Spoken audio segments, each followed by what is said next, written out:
The X-Zone radio and TV show is largely an opinion talk show. All opinions, comments, or statements of fact expressed by Rob McConnell's guests are strictly their own and are not to be construed as those of the X-Zone radio and TV show or in any manner endorsed by Rob McConnell, Relmar McConnell Media Company, Talkstar Radio Network, its affiliated stations, or employees.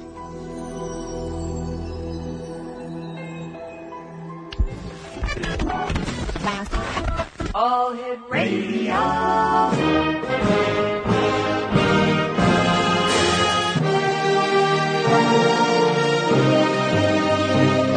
Welcome to the X-Zone, a place where fact is fiction and fiction is reality.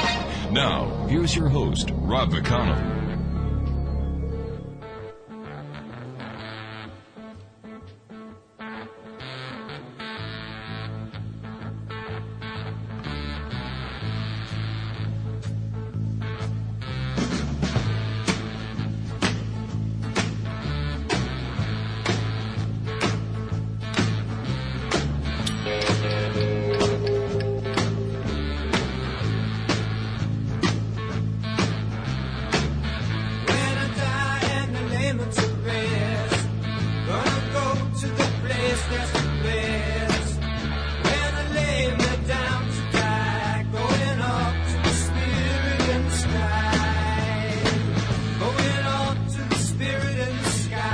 And welcome back, everyone. This is the X-Zone on the Talkstar Radio Network, X-Zone Broadcast Network, UK High Definition Radio, Euro High Definition Radio, Star Cable, and our growing family of broadcast affiliates right across Canada, the United States, Central America, the Caribbean, South America, the Pacific Rim, Asia, India, and Africa, as well as the good old continent of Europe. If you'd like to give us a call toll-free worldwide, 1-800-610-7035. Email xzone@xzoneradiotv.com. On MSN Messenger, xzoneradiotv@hotmail.com, and our website, www.xzoneradiotv.com. X-Zone Nation, my guest this hour is Mark Russinovich, and we're going to be talking about cybersecurity. Now, Mark is a leading expert on cybersecurity and is technical fellow at Microsoft's highest technical title. And he is a contributing editor at TechNet Magazine and a senior contributing editor at Windows IT Pro Magazine. Mark is the co-founder of Winternal Software, which Microsoft purchased in 1996. He also co-founded sysinternals.com, which provides troubleshooting and diagnostic utilities and information for Windows systems and applications, drawing about, listen to this, X-Zone Nation, 1.5 million visitors a month. And we're happy to say here at the X-Zone and at Relmar McConnell Media Company, we use Microsoft products here. And Mark, welcome to the X-Zone. Rob, thanks for having me on the show. It's great having you, Mark. Tell us a little bit about cybersecurity, and is there anything as a safe site, a secure site? Okay, well, cybersecurity is a gigantic topic, and I think that your readers probably, or your listeners, probably looking at this more from their own perspective of what cybersecurity would mean to them as they go surfing around the internet and downloading programs and running them. Right. And so let me start with your first question about what's the definition of a safe site. And in actuality, there really is no such thing as a perfectly safe site. One of the things you find with cybersecurity is that there's no such thing as perfect security. It's all a matter of risk assessment. So there's sites that are generally safe, but what we've seen, for example, just to give you an example of how a site that you trust might be unsafe, is that sites participate in ad networks through Google and Microsoft and other ad providers that are putting up ads provided by third parties, and a lot of these networks are multi-layers deep. So ads get pushed up the pipeline through various providers, and when it surfaces on a website, nobody's really sure where it exactly came from. It's hard to attribute it back to the source. And these ad providers, some of them will inject exploits that will try to take advantage of vulnerabilities in browsers to download malware as the person looking at the site happens to see that particular ad will get infected. So that's just one example of how a site that you'll trust might be delivering up adware. And there's several high-profile cases in the last few years of trusted sites that have had malware posted on them through ads. I guess everybody these days is still talking about WikiLeaks and the information that they posted on their site, as well as cyber attacks that we hear of, but we don't actually learn a lot from the media when it comes to a point where certain websites are being targeted and actually being taken down by cyber attacks. Is this something that you would work with people to alleviate? Well, in my role, I'm working on security from the perspective of developing the operating system and tools and techniques to enhance security. I'm working in the Windows Azure Cloud group, which is developing Microsoft's cloud operating system and working on security-related things with that. When it comes to an attack like the ones you're talking about, where it's called a denial of service attack, this is when a bunch of computers in a coordinated manner start barraging the site with requests such that the site just gets overloaded and collapses. And typically what these computers really are part of botnets. They've been compromised by the kind of malware I was talking about. If somebody goes surfing through the web and comes across a piece of malware on one of those ads, they'll get infected and become... I hate to cut you off. We're running right against the clock here. We'll be back in 2 minutes.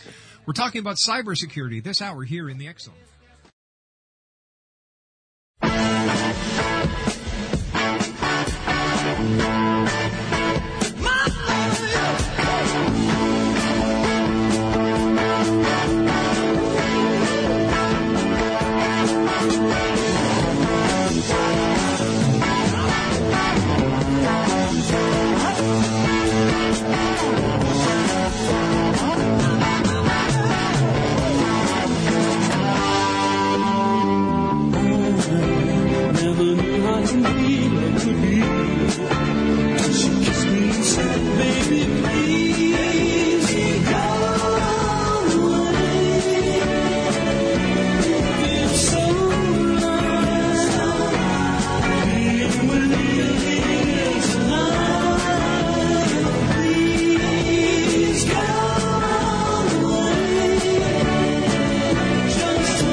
Welcome back, everyone. Mark Russinovich is our very special guest this hour, Exo Nation. Mark's website is www.zerodaythebook.com. And before we start talking to you about your book that has just been released, Mark, I hated to interrupt you, but we were getting to a hard spot, and I'm sorry. So if you'd like to continue about what cyber security entails, we'd appreciate that. Yep, sure, Rob. Before the break, we were talking about denial of service attacks, a special kind of cyber attack on websites that are aimed at bringing down the website. And the WikiLeaks was a good example of the hacker community in support of WikiLeaks executing cyber attacks on some major websites, including major credit card companies. Those cyber attacks are usually run by collections of computers called botnets, which have become enlisted in a botnet army because they've gotten infected with malware, typically because the users downloaded the malware inadvertently. They came as part of some other software package, or they visited a website that exploited a problem with the browser and was able to sneak the malware onto the computer. So that's one type of denial of service attack, but you also see other ones that we think are coordinated by governments. The Russian government's suspected of having executed a couple of cyber attacks against other nations back in 2007 and 2008 against Estonia and the government of Russia. The same thing, where a group of computers that they had control over, or somebody affiliated with the Russian government had control over, were barraging the major websites of the government, the parliament of these countries, and taking them offline. But that's just one type of cyber warfare, is the denial of service attack. There's other kinds. A lot of people probably heard of the Stuxnet virus, which was making its rounds last summer, that finally got connected with Iranian nuclear program as its purpose. The Stuxnet virus was being transmitted on USB keys between computers. It was one of the most sophisticated pieces of malware that we've ever seen. It exploited 5 what are called zero-day vulnerabilities, which is also the title of my book, Zero Day. A zero-day vulnerability is one for which there's no patch, so the malware can take advantage of the vulnerability to spread unstopped until that patch is fixed or antivirus comes out to defeat that specific virus. Well, the Stuxnet worm was programmed to seek out computers that were connected to SCADA systems, which are the computers that run infrastructure like power plants. And the ones that it was targeting were ones that run centrifuges, nuclear centrifuges for mixing material that would be used in the creation of a nuclear weapon, specifically those that were used by the Iranian government. And Iran came out and admitted at one point that a number of their centrifuges had been destroyed by this virus, so it was obviously very effective. That's a case of a more targeted type of and sophisticated type of cyber attack, which you could consider cyber warfare since it seems to be aimed at a particular country. And there's nobody that we don't know for sure who executed that attack. Obviously, some country that's has extremely sophisticated cyber warfare operations, and theories are that it was primarily conducted by Israel with perhaps the support of the United States. Holy cow. What is the biggest threat that you as a cybersecurity expert faces on a daily basis? Well, actually, the most of the threats these days, when it comes to cyber security, the primary threat today is cybercrime. And this is, again, the enlistment of computers into botnets and having malware installed that are logging users' keystrokes. So they're capturing your login information for your bank websites and even for your gaming websites, for your personal websites, and also capturing screenshots and participating in other activities that are aimed at collecting personal information and financial information that would then be transmitted to the owner of the botnet, and the owner of the botnet would then sell that on the open market. And a certain number of thousands of credit card numbers goes for a certain amount of money. It's kind of whatever the market bears kinds of price, but it's incredibly cheap to get this kind of information. But that's one of the biggest threats right now that are affecting people's identity theft and financial fraud through these kinds of cybercrime. Unreal. How does all this software you can buy that has anti-malware, the virus scanners and all this other software that you can buy, does it really work, or is this just addressing some of the problem? Well, you're exactly, I think, right by suspecting that it only addresses some of the problem. And by definition, it can only address some of the problem. I'll give you a great line by Eugene Kaspersky, who was the founder of Kaspersky Laboratories, one of the largest antivirus vendors based out of Russia, ironically, who said, this was 5 years ago, that the anti-malware community was under a denial of service attack itself, that the malware authors were generating virus at such rates that anti-malware just simply couldn't catch up. The whole premise behind anti-malware is that the anti-malware researchers have networks where they're monitoring for the existence of new flavors of malware, and once they see enough of prevalence of a particular piece of malware, they'll prioritize analyzing it, coming up with what's called a signature, which is a unique way to identify the malware, and then coming up with steps to block the malware and to clean it off computers. The problem with that approach is that the resources are limited on their side, whereas the resources of the malware community itself are enormous. There's so many people interested in trying to make money off of malware that they're generating literally thousands or tens of thousands of new variants and strains of existing malware as well as new malware on a daily basis. So anti-malware is literally behind the times. The second they release a new batch of signatures, it's already out of date with respect to what's already there, and it's not even comprehensive to catch everything that's been out there already. So this is just like the electronic version of organized crime, the mafia.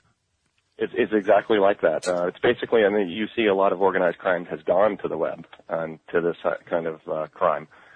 Poker websites, for example, and back in the early 2000s, mid-2000s, we saw lots of stories of organized crime going into online gambling and then attacking their competitors' websites with denial of service attacks, and also organized crime going into the extortion business, where they would go to these online casinos and say, you need to pay for protection so that, or we're going to denial of service attack you on, say, Super Bowl Sunday or the day before when you're going to get your most bets. We're going to take you offline unless you pay us X number of hundreds of thousands of dollars.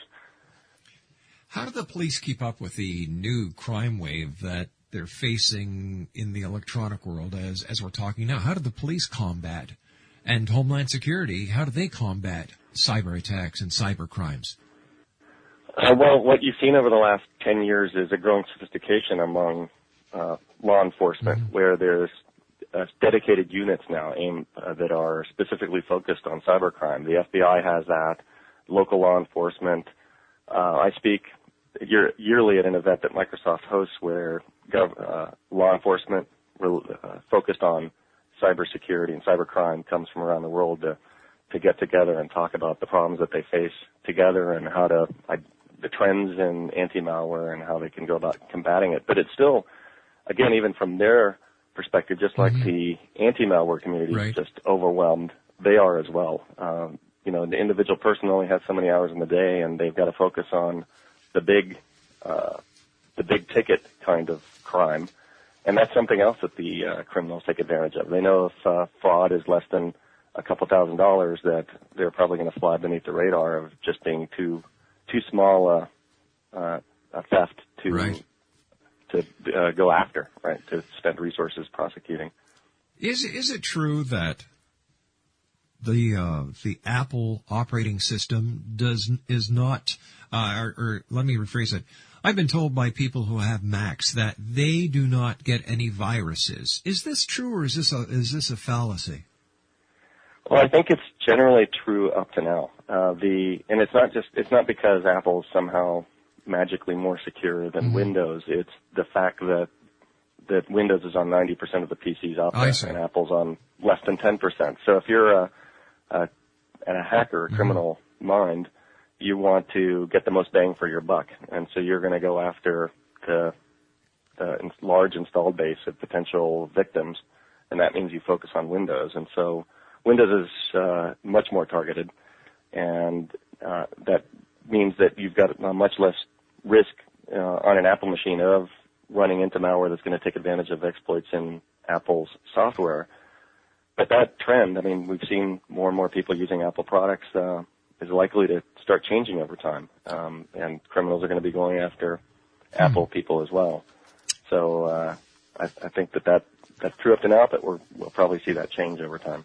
Mark, you and I have to take our commercial at the bottom of the hour for the news. When we come back, I'd like to talk to you about your new book. Exonation, our guest this hour is Mark Russinovich, and his website is www.zerodaythebook.com. And we're going to be talking to Mark about his book, Zero Day, on the other side of this break. 1-800-610-7035. That is toll-free worldwide. My email address is xzone@xzoneradiotv.com. On MSN Messenger, xzoneradiotv@hotmail.com. And our website, www.xzoneradiotv.com. Don't forget, you can always get podcast of the show by going to xzonepodcast.com or our Apple's store on iTunes. And the March edition of the X Chronicles newspaper is going to be released to the general public, as well as the subscribers and X Zone Nation, on March the 26th. And, of course, you can get past issues at www.xchronicles-newspaper.com/newspaperstand.htm. I'm Rob McConnell. This is the X Zone. Don't go away. We'll be back on the other side of the news.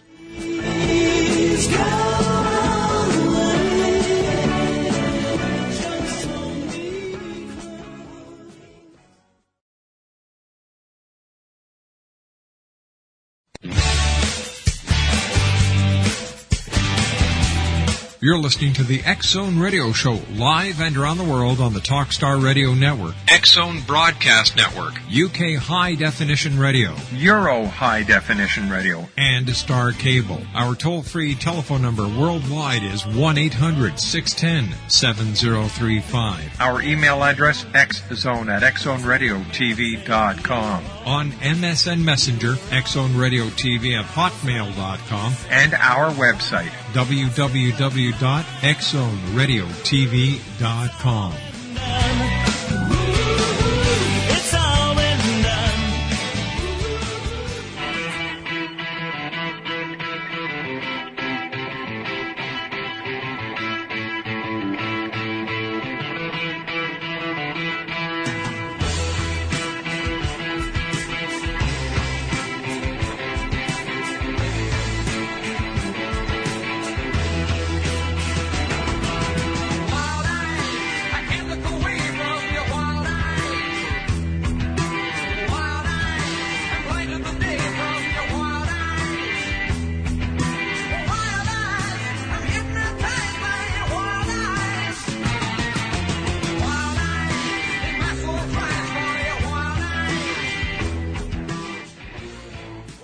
Exonation, our special guest this hour is Mark Russinovich.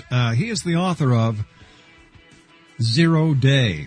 His website is www.zerodaythebook.com. And tell me, Mark, tell us a little bit about 0 Day and what it's about. All right. Well, 0 Day is a cyber thriller. The premise of it is that terrorists figure out that malware is a great weapon when used in the right way, and the protagonists are up against these terrorists trying to prevent a catastrophic attack from occurring. Now, what do we need to know to survive a worldwide cyber attack, or what do the people in your position need to know to avoid a worldwide, or even survive a worldwide cyber attack or disaster?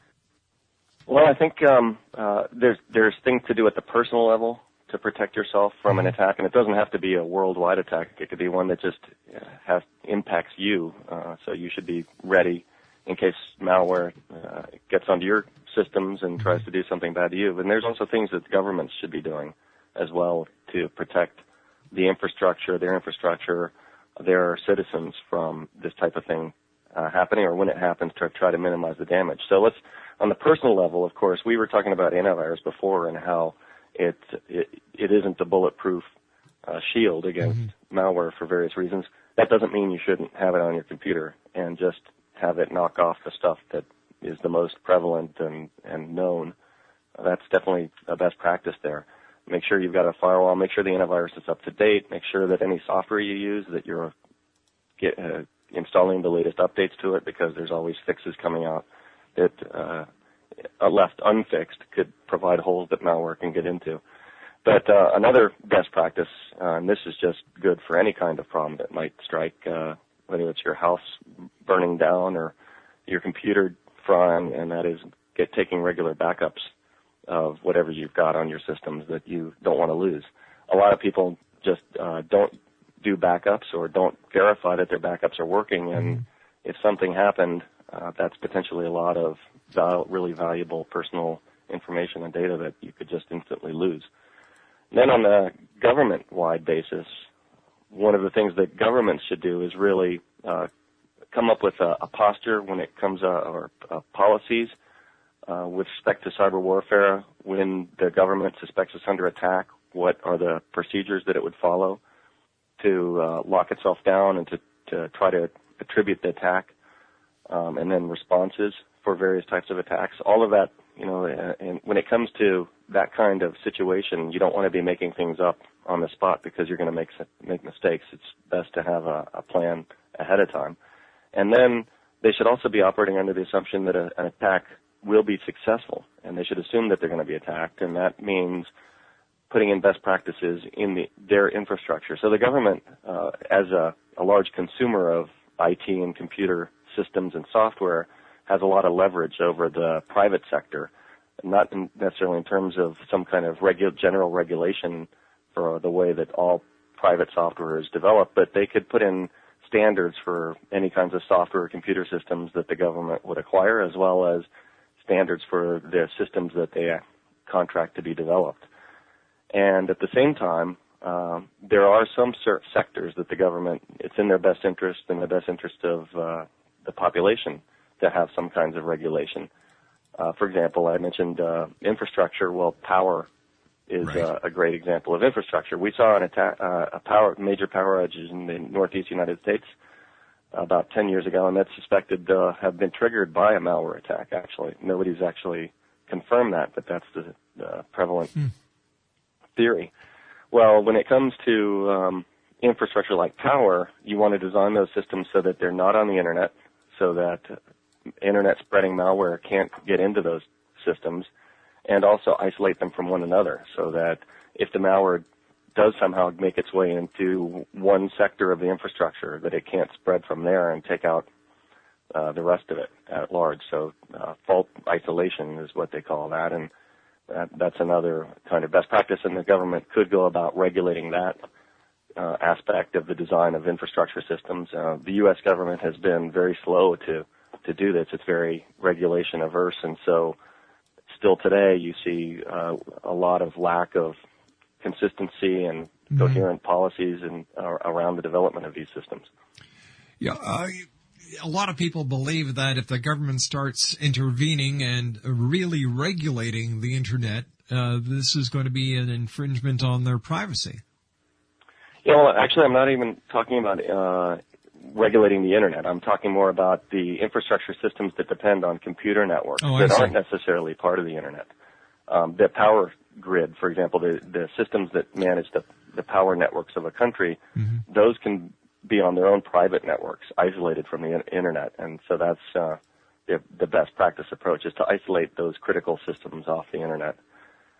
So the Internet, yes, I totally believe it should be free and open, and we should preserve people's rights that they've got to express themselves and to traffic and communicate openly on the Internet. But there's mission-critical infrastructure that I think the government should isolate from that and can regulate. Tell me, Mark, could a cyber disaster actually be looming on the horizon? Well, I think it's one of those things, talk about the U.S. government's stance towards this. People have been ringing the alarm bells about the threats of cyber attack, either by terrorists or by other nation states, since the mid-1990s or even earlier. And there's been very little that's been done. Richard Clark, who was a cybersecurity advisor to various presidents, published a book last year called Cyber Warfare, where he tried to raise this again to a top-level issue for the nation, and that's had limited success as well. The fact is that what I'm afraid of happening is a 9/11 type of situation or Pearl Harbor type of situation, where we don't focus on the risks of this until something happens that forces us to address it.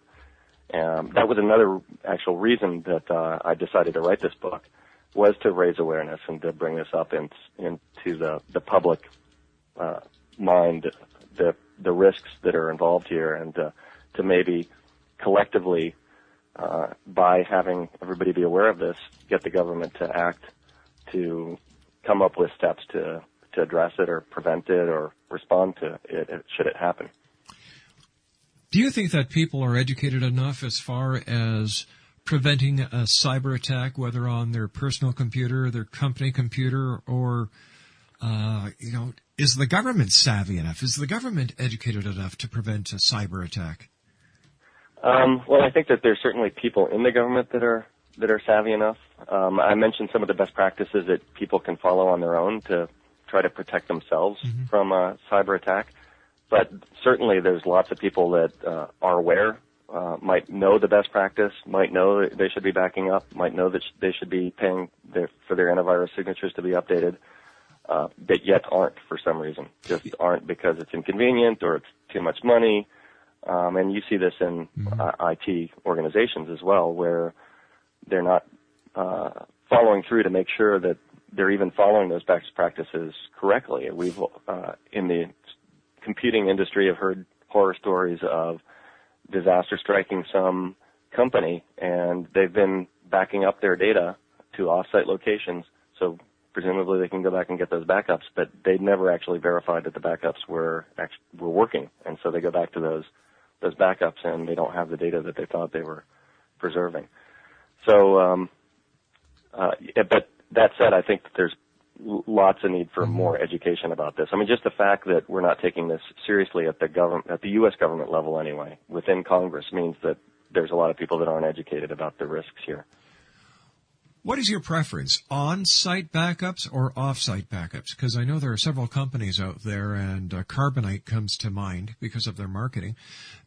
Is it better to do your own backups or use a company like Carbonite or any of the other off-site hosting, backup hosting companies that are out there? Well, I personally recommend an off-site one because it's more likely that they're going to be handling your data more securely and more reliably than you would yourself. And plus you get the geographic distribution. I mean, if you're going to be backing up data yourself and you're taking those backup disks and putting them in your office next to the computer, well, if something happened to your office, it's gone. Good point. So, you get the geographic redundancy, which is important. If something happened to your office or your house, you still have your data.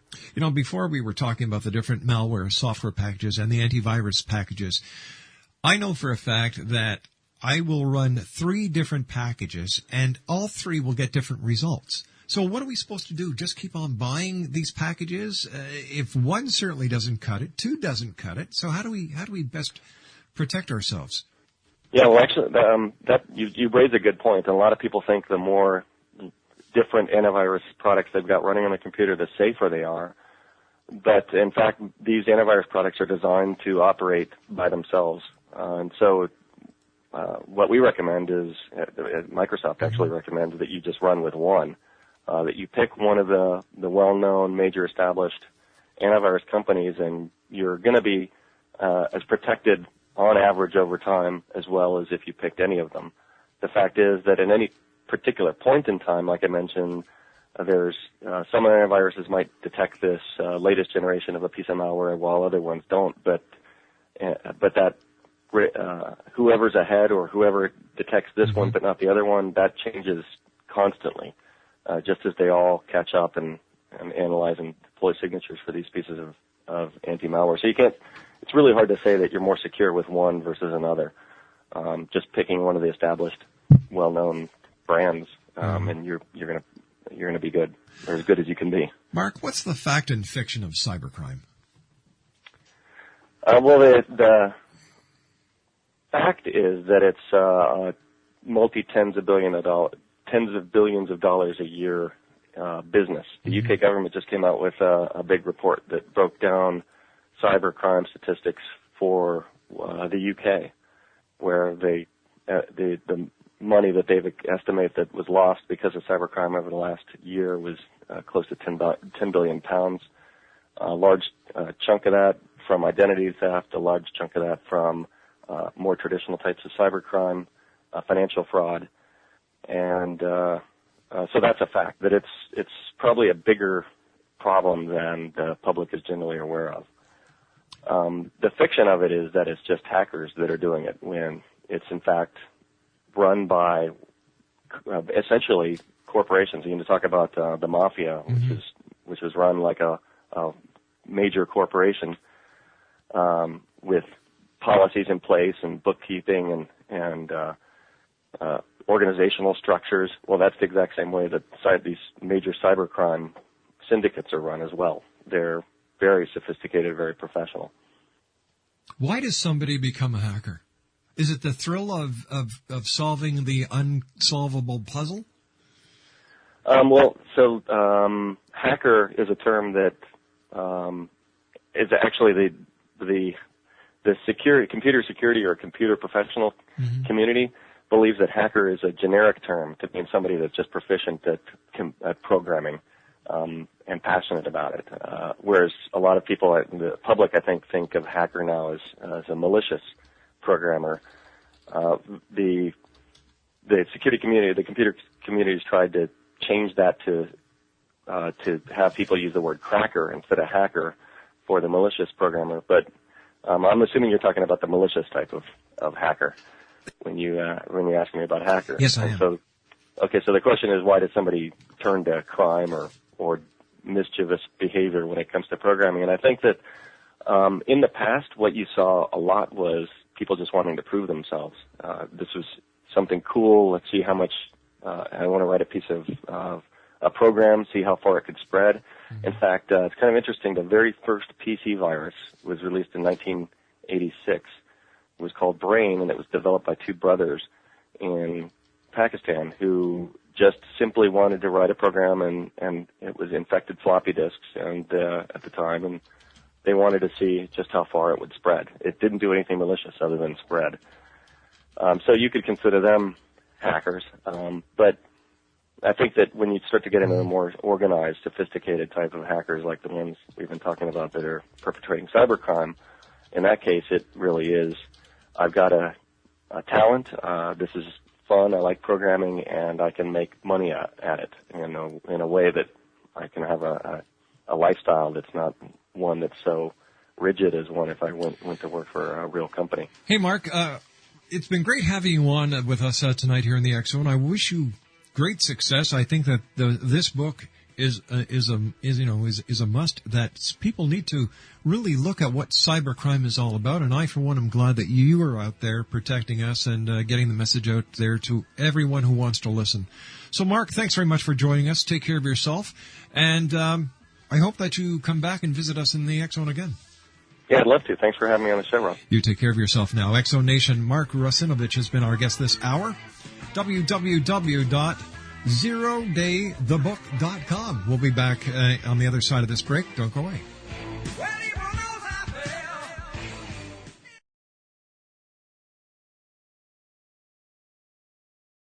Fortune teller, fortune teller, fortune teller, can you see what my future's going to be? Can you see it all in your crystal ball? Have you got a dream for me? Fortune teller, is she free? Has she waited just for me? You can see it all in your crystal ball. Tell me that it's meant to be. Tell me, tell me, tell me.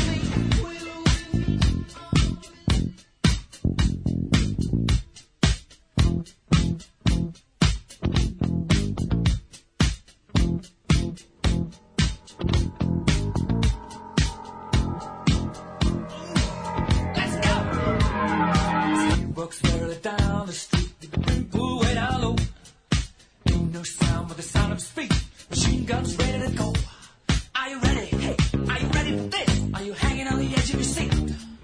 Out of the doorway, the bullets rip. Down the beat, yeah. Another one bites the dust. Another one bites the dust. And another one gone, and another one gone. Another one bites the dust, hey. Hey. Oh, yeah, sure. As everybody listening tonight knows, the psychics blew it again. That's right. The psychics did not predict the earthquake in Japan. They did not predict the tsunami. They did not predict the nuclear situation that Japan is now facing. Not one of them predicted it. So what's the sense of going to a psychic, everyone? I see no sense in it at all. They're legends in their own mind. They really don't predict anything. How come nobody talked to us over the last, I'll give them 3 months, about the earthquake in Japan, the tsunami, and of course the nuclear situation? These are the same psychics who missed the uprising in Yemen, Egypt, Tunisia, and of now Libya. And yet there are still people to this very day, I'm sure somewhere, right now, somebody is calling a psychic for advice. I think you'd have more luck by using one of those magic 8 balls. You shake it, you put it down, you ask it a question, you put it down, and then an answer comes to the top of the bubble. And yet, people will continue to go to these psychics, asking them, will I find Mr. or Mrs. Right? Will I find true love? Will I find the job that I'm looking for? Is my husband true to me? Oh, come on, give it a break, X-Zone Nation. Before you call a psychic, sit down, think, and give your head a shake. Do you really like spewing away your money? I don't. And going on 20 years doing this show, I have never had a psychic give me a psychic reading that proved to be anything but a bunch of bunk. Channelers, mediums, psychics, you name it. Any of these people who try to convince you that they can tell you your future, they can't. There's only one person who can tell you your future, and that's you. Cause and effect, action, reaction. What do I think about psychics? Another one bites the dust in my books. I'll be back on the other side of this commercial break and the news as the X-Zone continues from our studios in beautiful Hamilton, Ontario, Canada. Don't go away. And whatever you do, never call a psychic. Gonna get you too. Another one bites the dust.